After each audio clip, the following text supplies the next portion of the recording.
Welcome to West Ham United to Plasto. So just a review on the game we've just had. Finished West Ham United 1, Manchester United 1. Same result as we had at Old Trafford. We scored late in that game, but nowhere near as late as this. And like I said, we'll come back to where he found this time because it makes no sense, the 7 minutes of added on time. But the game itself, the lineup, Nuno went, dropped Wilson and put Potts in the midfield to shore up the midfield. We couldn't go gun-ho against these guys. They're the most informed team in the league. I mean, we're not doing too bad ourselves, but they are the most informed team. 4 wins in a row. It's nothing to be sniffing at, and who they've beaten as well. So, yeah, we couldn't really go gun-ho on this one. And goalkeeper remained the same. Hermansen stayed in goal. I like Hermansen in regards to the way he grabs the ball. Sometimes he's a bit dodgy on the old punching because he's not the tallest of guys. But, I mean, obviously, Areola's our best shot stopper, shall we say. He pulls off some spectacular saves. But Hermansen's good with his feet as well, and that's obviously why he was brought in initially. Let's just hope he stays kind of consistent and don't cost us any goals. But yeah, that was the changes. First half, not much to write home about. We kept them contained. They obviously gave them the ball. That was the whole game plan, was to give them the ball, let them come at us. Obviously, United have been good of late on counter-attacking, similar to what we are. But if you give them the ball and you block it out, they were finding it hard to break us down. So as much as the neutral was saying, oh, what a load of crap that was at half-time, boring first half, as well as the commentators, perfect for West Ham. I mean, perfect for us. I mean, it was literally game plan, absolutely spot on. We have Somerville, little cross shotty. If you set it out further, maybe it got in. But apart from that, not much going on. But that was fine for us. We would have taken that all day.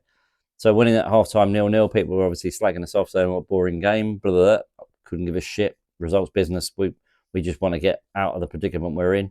We've put ourselves there. We're trying to get out. Second half, and obviously fairly on, I think was it 49th minute, something like that. Soucek just gets ahead of Shaw. Shaw's trying to... Well, Soucek's a big lad compared to Shaw as well. So he's beating him to the bounce of the ball, sets it out to Bowen on the right wing. Bowen just runs towards the byline. Soucek just keeps running like he always does. Bowen, great cross. Soucek between the keeper's legs. In you go, 1-0 up. So obviously chuffed. We're all going mad. The fans in the stadium, I wasn't there, but a lot of my friends were. And you could hear it through the telly. And the noise was great. It was like the old days. Maybe not the Upton Park days, but certainly like the certainly European runs, we say 2 years. So yeah, 1-0 up, and then obviously panic mode is that we're just going to sit back and then just get absolutely thumped, as in pressure wise. It weren't too bad. We still had chances. We were still going forward. We're 1-0 up. We were still creating opportunities. Tatty did not stop running. I mean, Somerville obviously had another great game. Bowen was good. Although he was getting tired towards the end, but because he was running back defensively as well. And the defence themselves, bloody awesome. Dazazi, again, I mean, the guy's barely played, and him and Mavropanos were awesome. The boys were all defending well, Juve, and Fernandes was being Fernandes. To which, they had a goal at the winning Casemiro. And thank goodness, and I'll come back to this in a bit about the Casemiro goal. Good header, and I thought, well, that's it, 1-1 now. We've got to kick on again. But luckily, they held a great line apart from, I think it was Wan-Bissaka. It was a bit deeper. But luckily, he was offside, and they cleared that up pretty quickly.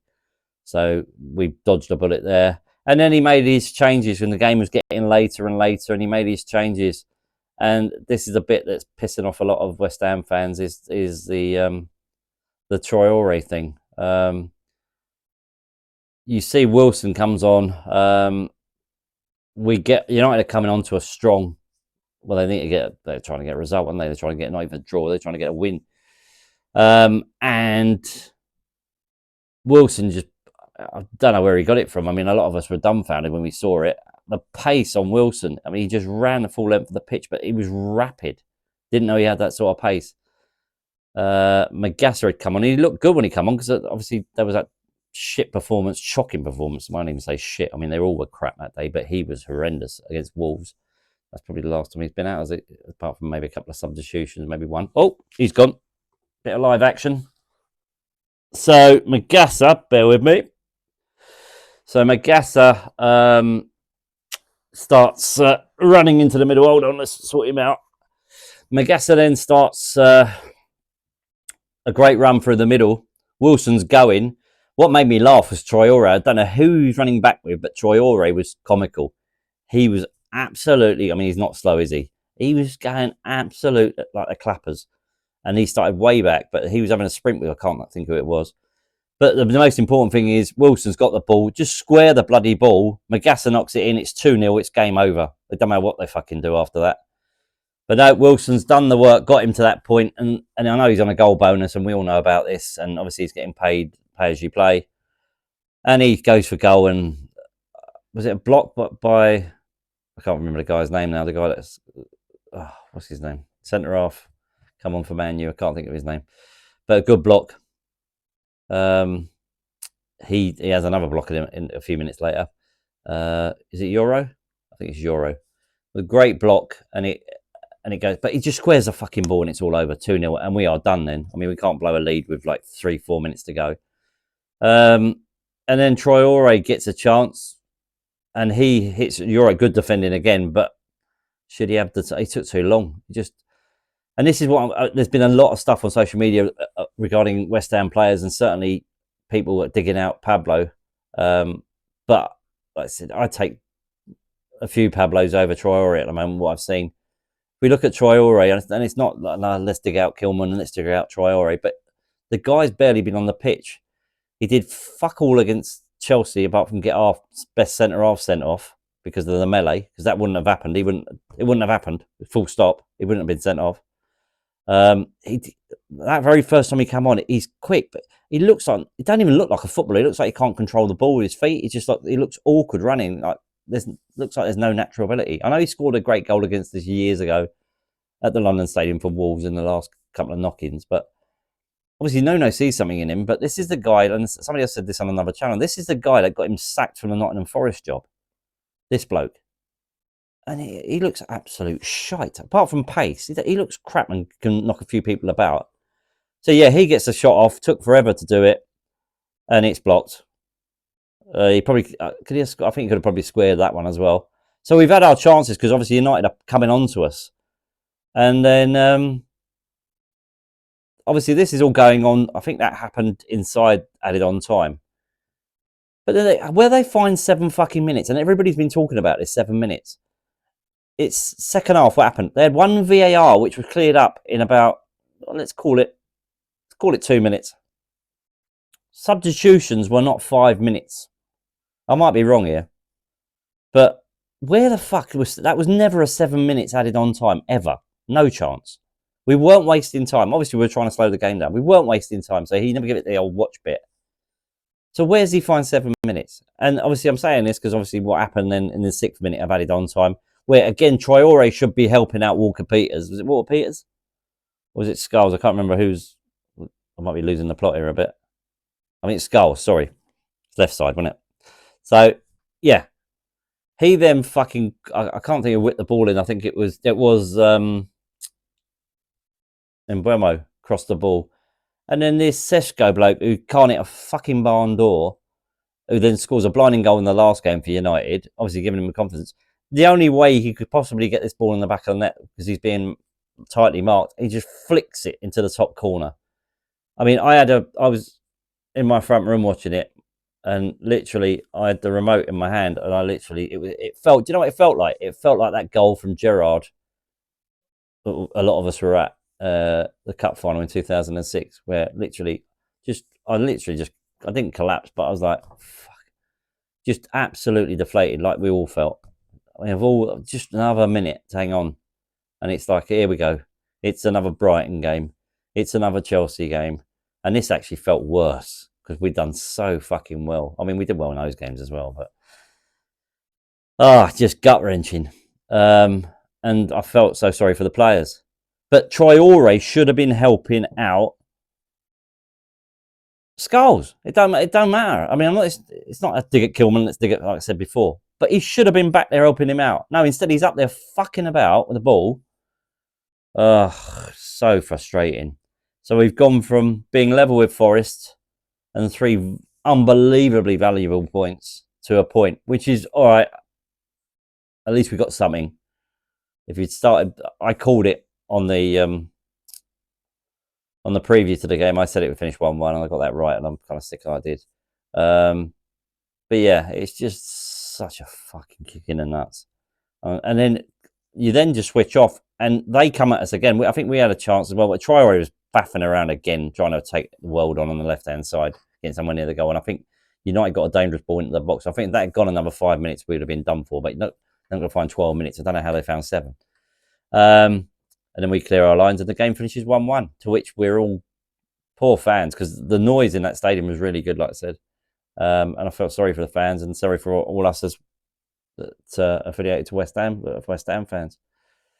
So, yeah, not the be all and end all, but just the way it happened. But as much as we scored in the last knockings against Tottenham, this is now becoming fucking really annoying that we've got to see these games out. And that's why I keep saying on the preview stuff, we need to get 2-0. I know it's a way away now because we've got obviously an FA Cup game coming up.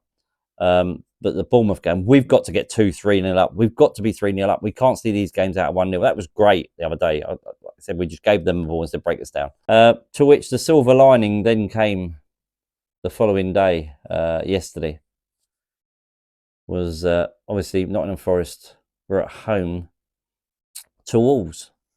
And I know we keep looking at we've got to do our own business. I keep saying this, we've got to beat it. And we're the same as a lot of people. We have to win our games. Just look after ourselves. And so we're definitely thinking, oh, Forest are gonna do them. And looking at the stats, I watched about 10 minutes of it and thought, I can't watch this.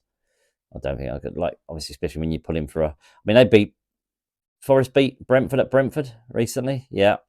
So I thought they'll absolutely slaughter them. To which it finished 0-0, which I couldn't believe.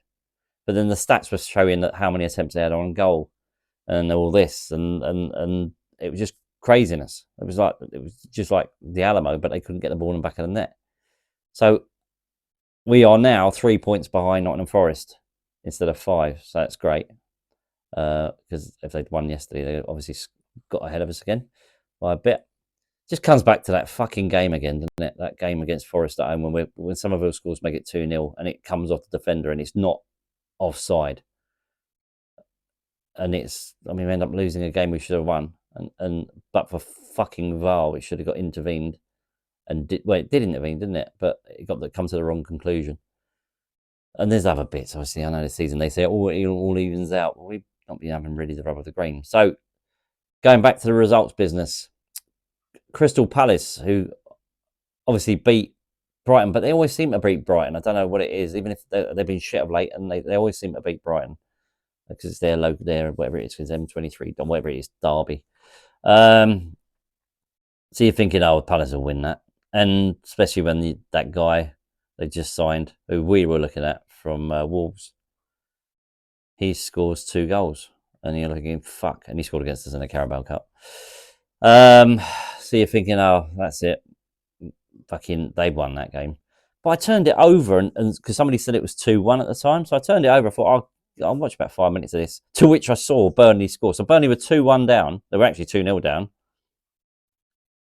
And they somehow go and score 2 goals in another 2 and a bit minutes, right before half time. So they're 3-2 up. And I was watching it. I thought, I'm not going to watch the second half. I'm not going to watch the second half. I thought they'll come out. I flipped it over a couple of times. I had a couple of little looks. And then just could not believe that the game ended that way. So it ended up Crystal Palace 2, Burnley 3. Thank you, Mr. Scott Parker. Done us a favour, mate. So that was that. So those 2 results. And what with Villa, who did Villa beat? Top of my head. They beat Brighton. And Brighton looked much the better side. So I know they're probably too far away from us, but the more the merrier, please. We need help. So yeah, the results went our way yesterday.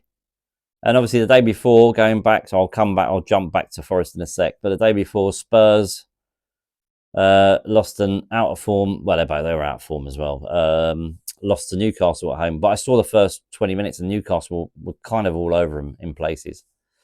and you can see the confidence was shot, and there wasn't many in the crowd and so forth. So they ended up losing that game. I think it was 2-1, was it? Can't remember the top of my head now.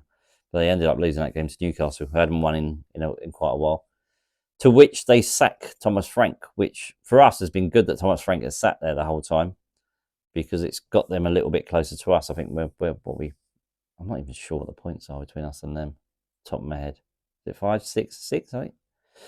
So yeah, that's got that as it might even be 5. So apologies on that.